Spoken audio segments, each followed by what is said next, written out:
Muy buenos días, querido pueblo de Dios, pueblo profético, pueblo sacerdotal, pueblo de la realeza.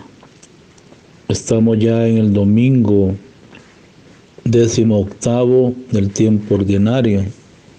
La palabra de Dios de este día, la liturgia de la palabra de este domingo 18º ordinario. Voy a dictar las lecturas que corresponden a este domingo para aquellas personas pues que desean ir a la fuente de la Sagrada Escritura, o sea, la Biblia, la palabra de Dios. La primera lectura de este día es del libro del profeta Isaías, capítulo 55, versos del 1 al 3. Salmo responsorial es el Salmo 144. La segunda lectura de la carta de San Pablo a los Romanos, capítulo 8, versos 35 al 39. Y del Evangelio según San Mateo, capítulo 14, verso del 13 al 21. Están pues informadas pues de esta cita bíblica para que ustedes busquen, para que vayamos pues teniendo ese hábito de escudriñar pues la palabra de Dios.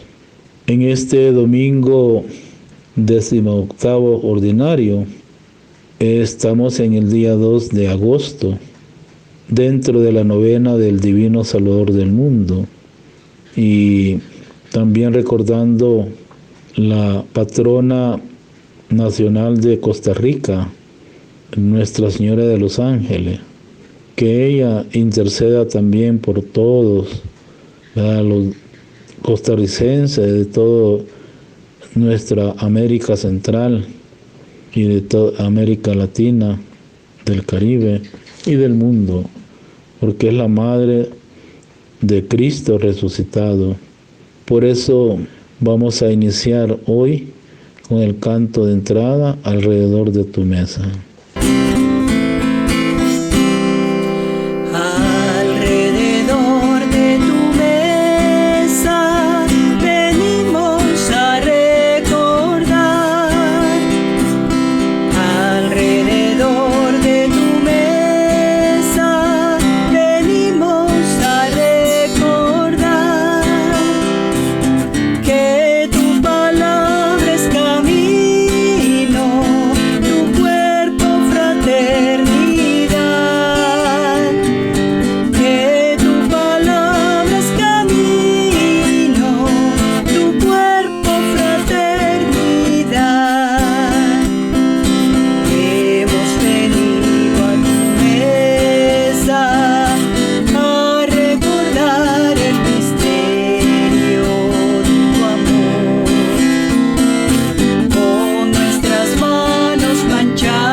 El Señor esté con ustedes y con tu espíritu. Proclamación de la buena noticia de salvación según San Mateo capítulo 14, verso del 13 al 21. En aquel tiempo, al enterarse Jesús de la muerte de Juan el Bautista, subió a una barca que se dirigió a un lugar apartado y solitario. Al saberlo, la gente lo siguió por tierra desde los pueblos. Cuando Jesús desembarcó, vio a aquella muchedumbre, se compadeció de ella y curó a los enfermos. Como ya se hacía tarde, se acercaron sus discípulos para decirle: estamos en despoblado y empieza a oscurecer. Despide a la gente para que vayan a los caseríos y compren algo de comer. Pero Jesús les explicó: no hace falta que vayan, denle ustedes de comer. Ellos le contestaron: no tenemos aquí más que 5 panes y 2 pescados. Él les dijo: tráiganmelo. Luego mandó que la gente se sentara sobre el pasto. Tomó los 5 panes y los 2 pescados y mirando al cielo pronunció una bendición. Partió los panes y se los dio a los discípulos para que lo distribuyeran a la gente.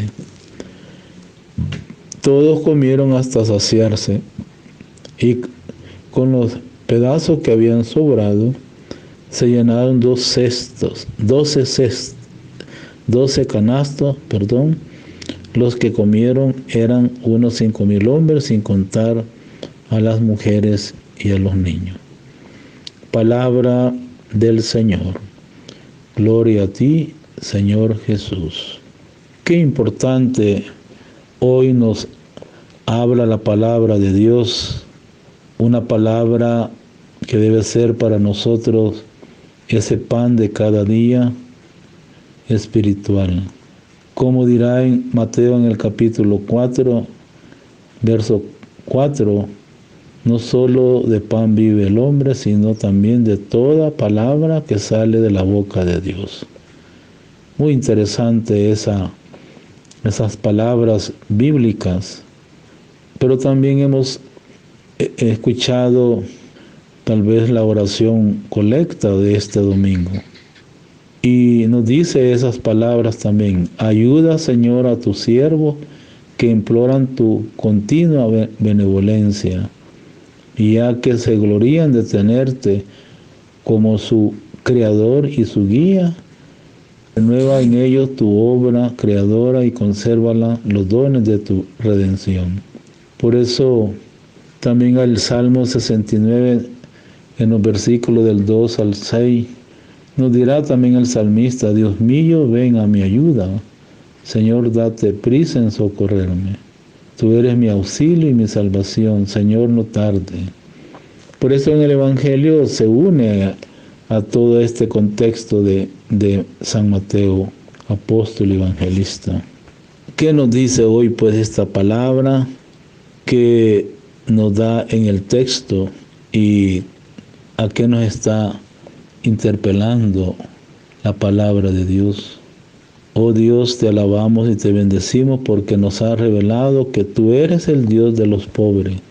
Acoge nuestro propósito de solidaridad con todos los despreciados de la tierra. ¿Cuántos no tienen comida, trabajo y casa, o han sido privados de su dignidad humana, sus derechos de la dignidad?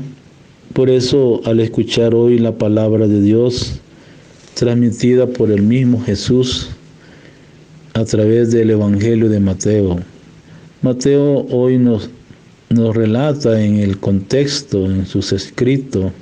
En primer lugar, todos los evangelistas relatan la multiplicación de los panes. Ya nosotros sabemos que Juan tiene el capítulo 6, donde habla el discurso de la Eucaristía. Mientras Lucas y Juan no narran nada más que una sola multiplicación de los panes. Marco y Mateo hacen referencia a 2. Son datos para que nosotros tengamos muy en cuenta bíblicamente. Pero también parece que las 2 narraciones, tanto el evangelista Mateo como también Marco, que es evangelista, tienen la fuente, los orígenes en un solo suceso de la multiplicación de los panes, pero que ha sido transmitido en 2 versiones de tradiciones diversas en la Sagrada Escritura. Pero además la narración de Mateo, evangelista y apóstol, en el capítulo 14, versos del 13 al 21, pero tenemos también Marcos, San Marcos, evangelista, en el capítulo 6, verso del 30 al 44. Podemos pues ir a la fuente del texto en la Sagrada Escritura. Parecen ser las redacciones más antiguas. Por eso nosotros, como cristianos bautizados, aquí nos quedamos con el objeto de nuestra lección divina, o sea, el texto del Evangelio de Mateo, hoy en el capítulo 14, del verso del 13 al 21. Este texto de Mateo nos presenta la figura de Jesús de Nazaret, que habiendo oído la noticia de la muerte del último de los profetas del Nuevo Testamento, que es San Juan Bautista, en manos de el rey Herodes, se retira a otra parte, a un lugar, dice, al desierto. ¿Qué significa eso? El lugar solitario, un lugar donde él permanece en oración, en esa intimidad con su Padre Dios. Nosotros también debemos de imitar a Jesús, a la oración personal. Por eso aquel discípulo, cuando se acerca, le dice: Maestro, enséñanos a orar, como Juan enseña a orar a sus discípulos. Muchas veces en los evangelios Jesús se nos presenta como aquel que se retira a un lugar apartado, aunque no siempre es así. Pero generalmente este retirarse quiere señalar, hermanos, a Jesús, a un Jesús de Nazaret inmerso en la oración. La importancia más que todo. Dice que hay que orar en todo tiempo, en todo momento de la vida. Por eso el pasaje de hoy, Jesús ora antes de la multiplicación de los panes. Así debemos ser nosotros en nuestros santos alimentos que Dios nos da. Debemos orar y al final darle gracias también.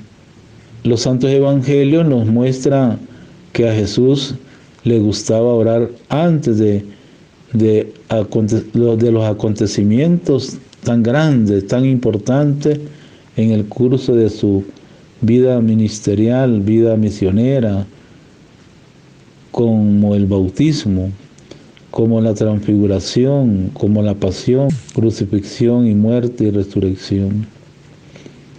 Hermano, también esta vez la gente lo sigue al desierto y él siente compasión por ellos, curando a los enfermos. Como nos invita hoy el Señor a nosotros también a seguirle, acompañándole a Él en los momentos difíciles. Claro, ese momento que estamos viviendo en el mundo, en este momento de la sociedad salvadoreña, como uno pues quiere estar siempre cerca, pero la circunstancia de hoy pues es tan dificultoso. Muchas veces podríamos decir que tenemos temor, tenemos miedo al contagio, pero tenemos que prevenir, ¿verdad? Y debemos más que todo encomendar pues en la oración a nuestros hermanos enfermos y a los que están en recuperación. A veces en Jesús se muestra una compasión por los que lo siguen. El Maestro Jesús, el Divino Maestro, se conmueve por ellos. Nosotros también debemos de conmovernos. Y dice que eran como ovejas sin pastor. Jesús, en efecto, es el buen pastor, que alimenta a su pueblo, como han hecho el profeta Eliseo. Podemos ver el libro segundo de Reyes, capítulo 4, del 1 al 44. Y Moisés en el desierto, en el libro del Éxodo, capítulo 16, y en el libro de los Números, capítulo 11. Son textos o citas para que nosotros vayamos siempre a la fuente de la Sagrada Escritura. En el Evangelio que hoy escuchamos, tal vez no de Mateo, sino que hay otro Evangelio de San Juan. Vemos allá a Jesús con el discurso sobre el pan de la vida, Juan 6, todo ese capítulo 6. Interesante también ir a esa fuente para tener esa lectura personal, meditarla, reflexionarla y aplicarla en nuestra vida. Por eso explica el significado del signo de la multiplicación de los panes. Este prodigio es una preparación para que al pan será dado en el sacramento de la Eucaristía. Por eso cada uno de nosotros tenemos que tener los gestos realizados por Jesús mismo antes de la multiplicación de los panes. En todos los evangelios nos recuerdan el rito de partir el pan, la Eucaristía. ¿Cuáles son estos gestos litúrgicos? En primer lugar, tomar el pan. El segundo, alzar los ojos al cielo, pronunciar la bendición, partir el pan, repartir a los discípulos. Estos gestos se encuentran en la narración de la última cena de Jesús, en Mateo capítulo 26. Todos comen y se sacian de este pan. Es importante que el mundo necesita, porque el mundo está pasando hambre en muchos países pobres, ¿verdad? Si vemos pues allá en el Medio Oriente, aún en nuestro mismo país, hay hambre. Y dice el texto pues que sobran 12 cestas de los restos de pan. ¿Jesús qué hace? Jesús es aquel que sacia al pueblo, elegido de su Padre Dios. El pueblo de Israel compuesto por las 12 tribus, pero sacia también a los paganos en la segunda multiplicación de Mateo 15, 32, 39, simbolizado esta vez por 7 panecillos, el número de las naciones de Canaán, Hechos 13, 19, pero también el número de los diáconos helenistas, Hechos 6, 5, que tenía el deber de proveer a la distribución cotidiana de la mesa. Hermanos, la comunidad recogida en torno a Jesús es la primicia del reino de los cielos. Acoge en sí a hebreos y gentiles. Todos son llamados a aceptar la invitación de participar de la mesa en común con el Señor Jesús. Hace ver esto incluso con un gesto de sentarse a la mesa con publicanos y pecadores, y con su enseñanza en la parábola de los banquetes, donde muchos vendrán de oriente y de occidente, y se sentarán a la mesa con Abraham, Isaac y Jacob en el reino de los cielos. Podemos ver Mateo 8, verso 11. Pero también podemos recordar las palabras del venerable beato Padre Rutilio Grande, cuando hablaba de la comida, tener una mesa en común, tener ese pan y tener junto, compartiendo ese pan alrededor de la mesa con su taburete. Nuestro Dios ha manifestado en la Eucaristía la forma suprema del amor, trastocando todos los criterios de dominio que rigen con demasiada frecuencia las relaciones humanas y afirmando que, de un modo radical, el criterio del servicio. Quien quiera ser el primero, dice Jesús, que sea el último de todo y el servidor de todo. Esa es la invitación que nos hace hoy el Señor. Podemos ver Marcos 9:35. Preguntémonos hoy, ¿Jesús provee de alimento en abundancia? ¿Te confías a la providencia del Señor? ¿Qué significa para ti confiar a la providencia? Oremos. Oh Dios, que en la compasión de tu Hijo hacia nosotros manifiesta tu bondad paterna. Haz que el pan multiplicado de tu providencia sea partido en la caridad y que la comunión con el alimento bajado del cielo nos abra al diálogo y al servicio de nuestros hermanos. Así sea. El Señor esté con ustedes. La bendición del Dios Todopoderoso, Padre, Hijo y Espíritu Santo, descienda sobre ustedes, permanezca para siempre. Amén. Podemos irnos en la paz del Señor. Demos gracias al Señor. Hermanos y hermanas, deseo un buen domingo familiar, un buen domingo de la comunidad cristiana, de toda nuestra parroquia Cristo Salvador, para que en esta celebración Día del Señor resucitado, en este domingo 18º, y uniéndonos a la fiesta de Nuestra Señora de los Ángeles, patrona de nuestro hermano país de Costa Rica, que ella pues también nos acompañe a todos nosotros como Madre de nuestro Señor Jesucristo. Deseo pues buen día a todos, su párroco, Padre Joaquín Alonso Álvarez Campos. Buen día a todos.